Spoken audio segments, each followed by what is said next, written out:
What is going on, nerds and nerdettes? It's your boy, Stevie B. Oh, just a little follow-up. I know I said on the last video that unless there was some breaking news or something big that came out of this, that I probably wasn't going to do another video on it. But lo and behold, something I did not expect. Matt Nelson, president of CGC Comics, actually did an interview with 9.9 Newsstand and West Coast Davengers on their website or on their YouTube channel, which, check it out, fantastic interview. And there was a few things that popped up on there that raised some concerns, but also I answered a few questions. First of all, kudos to Matt Nelson for actually coming out from behind the curtain and addressing some of these things head on. I give him a lot of credit for that. I'm not a CGC person. Everybody that knows me knows I'm not, and I do have some bias. I admit to my bias. I'm not a fan of grading companies or slab books, but I'm trying to be objective, a little bit objective in this whole thing. I do give him credit, like I said, for coming out from behind the curtain. Would have been real easy for him to just stay in the shadows and said, we'll update you via our news board and all this and that. But he came out and kind of addressed it a little bit, what he could. The takeaways I got from it were, number one, when asked, how they composed this list, what the process was for composing this list, he answered that by not answering and said that there's an ongoing investigation, and he wasn't really allowed to go into detail on that. I mean, but it's pretty cut and dry. I mean, they're saying it's one person, so you find all the books that one person submitted for reholding, and there's your list. I mean, I wouldn't imagine it's rocket science to figure out how that happened. But another thing on that subject, he was pretty adamant that it was one person and that it has been contained, that the whole thing has been contained. I don't know how you could possibly make that claim accurately. There's no way. They didn't know it was one person until a YouTuber, did just a minimal amount of digging and brought this to light. So how can you be certain that it's only one person? I think that's a foolish statement to make. I think it's an inaccurate statement to make. Because where there's one, there's another.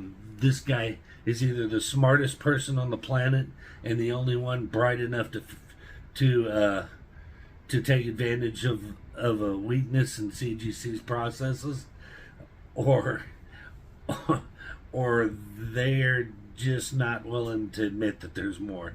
But there's got to be more.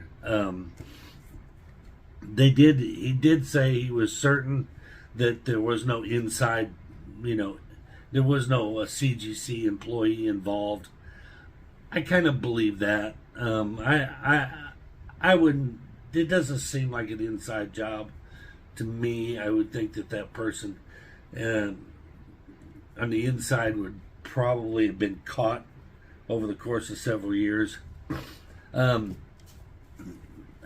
thing he brought up was that the list, although there's 350 comics on the list, it doesn't necessarily mean that all 350 comics are effective, which, of course, I thought the same thing, because you would have to have an original to replace the one in the case, and then you would have another one to grade separately. So, I mean, I would imagine that probably the list is quite a bit smaller from that one person than 350 that are actually affected. They did touch on, I know this was a concern of mine, was how are they going to to compensate people that are affected. And I said all along, they're not going to give them their money back. If you spent $25,000 on a New Mutants 98 newsstand marked Jewelers, if you spent $25,000 on it, and the current market is at say 10,000, 15,000 now, they're not going to give you the 25,000. They're going to give you the lowest amount they can possibly get away with. They did address that, and I was glad to see that they did address that. Personally, I'm shocked that he said that they would give them fair market value for the books. I really didn't think that they would go that far, even. I thought that they would, go less. But the interesting thing is that they will retain the book. If you turn it in, you not only do you risk exposing your 9.8 Mark Jewelers newsstand, you risk exposing it to be the fake, but you're not only are you not going to get what you spent for it, but you're going to get a fair market value, which be determined by them, and then they're going to keep your book as evidence. So you're not going to get the book back, and they're going to give you fair market value to buy another one. Well, some of those books are not that easy to come by. He did mention that, that because of CGC's screw up, that market value is probably dropped because of this screw up, which is a very interesting point, because at one point there was 5 on the census. There was, say there was, or a good example, say there were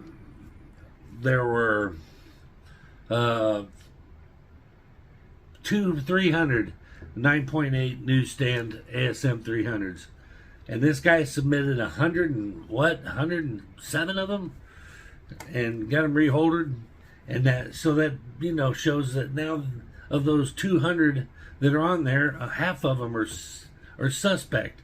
So that showing so many of them on the census drives the price down, but as opposed to when there was only half of that many on there, drove the price up.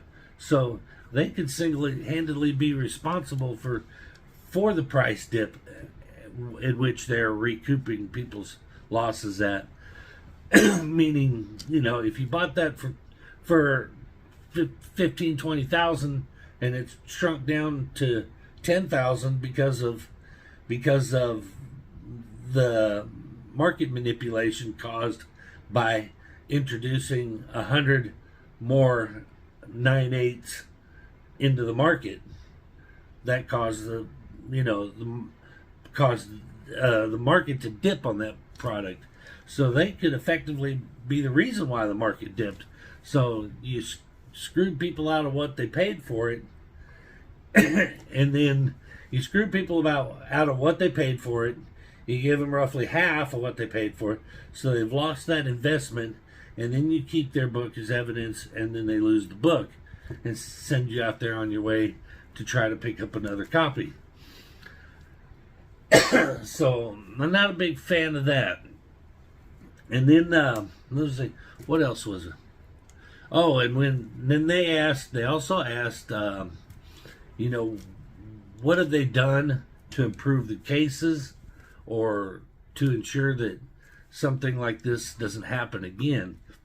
And this answer really concerns me. He said basically nothing. Said they're always looking at ways to change, to upgrade their cases, but there's nothing going on right now in that aspect. The only thing they said that they have changed, you watch the video, he says, was from now on anything sent in to be reholdered the book will be re-inspected by a senior grader before it is reholdered. And I'm going, shouldn't that have been happening at the beginning? I mean, are you telling me that before this incident, that book was not regraded and not re-inspected before it was reholdered? Therein lies the problem. Now, that's essentially what he's saying. Or he's saying it got looked over by, by one of the lines people or something. They give it a quick glance, but basically what he's saying is they did not give the detail to the processes that should have been put in place at the beginning to avoid this from happening at the beginning. So, to miss a value stamp, to miss a marked jeweler's insert, means you not inspecting the book at all at its bare minimum.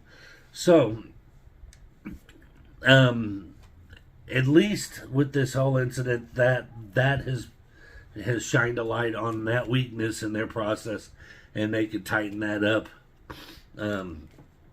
So that's a positive for all you slab collectors out there. That is one positive note you can take from this. Another positive that you can take from this is kind of off topic of the scamming and everything, but I always had this question, and I'm thinking about grading processes. A 9.8 is been widely accepted as the mint, flawless copy, whatever. Whenever you get a book and it comes back and you've sent that book in, you had it pressed, you had it cleaned, sent it in, and that thing is immaculate. It comes back a 9.8, and you're happy about it, but you look at the grader's notes, and there are no grader's notes. So 9.8 would imply that there is some flaw there. But if there's nothing on a grader's notes to indicate that there is a flaw, why ain't it a 9.9? Why ain't it a 10? Well, they asked that, and he brought up a very, very good point. 47,000, 4,700 Ultimate Fallout 4s at a 9.8 in the census. How is there not one 9.9 or 10 in all those books? He's got a very, very good point. And I think Matt Nelson answered it by basically saying, well, the difference between a 9.8 and a 9.9 is minuscule, but there is a slight difference in the two. But he didn't answer the question. Says, until he finally got backed into a corner, and he goes, "Are some of those 9.8s? Could they possibly be a 9.9?" Yeah, they possibly could. And I'm going. He said maybe they, with a little more closer inspection, they could have probably gotten. And I'm going, a closer inspection. I'm thinking,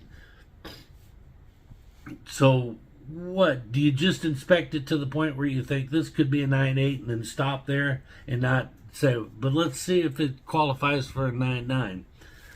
So 9.8s are being given out as generally, okay, that's the top of the line. It meets that, stamp it out, and let's go. And 9.9s, like I said, I made this comment before, seem to be reserved for people with a little more influence than your average everyday Joe. And so, that in response to that, Matt Nelson announced that they had been kicking around the idea of a 9.9 pre-screen process. So, that can be taken in two ways. For you slab enthusiasts, that is the money shot for you guys. That's the, that is just the icing on the cake, because now you guys can send that thing in and get it pre-screened for them 9.9s, and oh my God, everybody knows the difference between a 9.8 and a 9.9 is double, at least double. So, boy, that just lines your pocketbooks. So you guys will love that. Bad news is that he's saying, okay, everybody wants more 9.9s, so we'll give you more 9.9s. Bad news is that the rarity of them now, if they do that, will go away. So it's not as special to get a 9.9. So that initial, for what they are now to what they will be, it's those 9.9s are going to come down. Again, because the market will be saturated with them. So I don't know that that's a good thing. I think that if you can't find an imperfection on it, then you shouldn't mark it down. And I agree, 4,700. I think he said 4,700 Ultimate Fallout 4s, and then a 9.8. Not one of them would qualify for a 9.9 or a 10. That seems highly unlikely.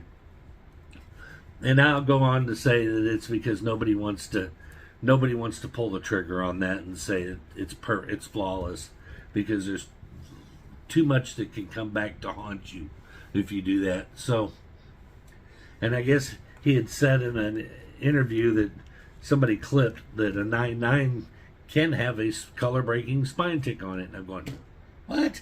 9.8s won't even, can't even get a 9.8 if you have a color breaking spine tick. How's a 9.9 going to take a color breaking spine tick? But anyway, neither here nor there. Basically, to sum it all up, my hat's off to Matt Nelson for coming on and at least addressing it face on. And good job to West Coast Avengers and 9.9 Newsstand for getting him on and getting the interview.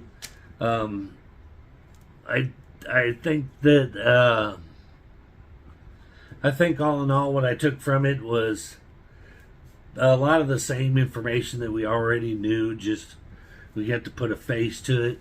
They didn't really give any new information, other than a few answers that leave me were a little questionable. Like I said, you'll never convince me that it's just one person that got away with it and that this is an isolated incident. I just think this is the one that got thrust into the spotlight. It benefits them most to treat it as though there's only this one person and only this one isolated incident, so that they can tackle it, throw the guy under the jail, and say, there, we took care of it, no other issues. They did bring up the, I guess there was an AF-15 that was signed by Stan Lee that was on the list, and they brought up how are you going to check that and see if it's fraudulent. And he basically kind of sidestepped the question by saying, well, hopefully it's not. Hopefully it's not. Spoiler alert, it's not going to be fraudulent, because if it is, that involves a whole lot of money and a whole lot of investigation. And I just don't think they're going to put that much time and effort. They're going to say, you know what, yours is good. It's good. And go on with it. And who in their right mind is going to turn it in anyway and let them mess with it? Again, like I said, they're going to think only one book has been marked off that list. But once it gets out that people are going to lose money when if they send them in and it is fraudulent, they're going to lose money and their book. People are not going to be so quick to turn them in. But anyway, I just wanted to touch on it. Check it out over at West Coast Davengers, Davengers. Check out his channel for the whole complete interview. It's an interesting interview. Definitely worth watching. They did a great job. They asked some great questions. Didn't get the best answers sometimes, but I understand it's an ongoing investigation, and there probably is a little bit of stuff that they can't discuss. But I think most of the stuff they can't discuss has is pretty much common sense. So Anyway, that's going to do it for this little update. Before you go, if you would mind, do all those YouTube things we love for you to do. Like, subscribe, comment, share. And that's going to do it for this one. We will see you guys in the next one. Peace.